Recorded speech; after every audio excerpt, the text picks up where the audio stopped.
اور جب یہ اس طرح سے دوبارہ سے رائز ہو جائے تو اوپر آپ انڈے کی زردی کے ساتھ برش کر دیجئے گا اور اوپر تل سپرنکل کر دیجئے گا اور اوون کو بھی 190 ڈگری سینٹی گریڈ پر پہلے سے پری ہیٹ کر لیجئے گا.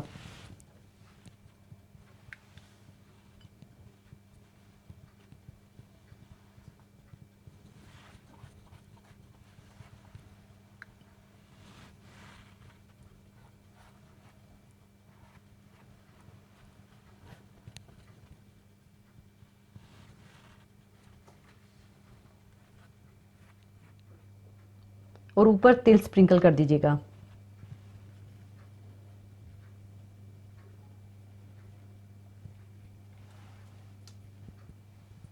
اس کے بعد آپ اسے 190 ڈگری پر 20 منٹ کے لیے بیک کر لیجئے گا.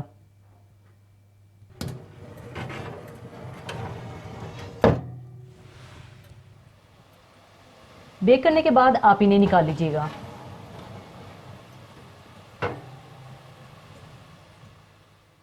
اس کے بعد آپ انہیں سرونگ ڈش میں نکال لیجئے گا.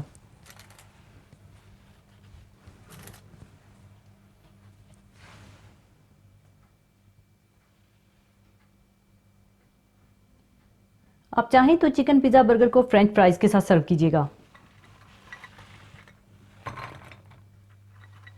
اور اب میں آپ کو چکن پیزا برگر کاٹ کر دکھاؤں گی تاکہ آپ اندر سے مزیدار سی پیزا سٹفنگ دیکھ سکیں.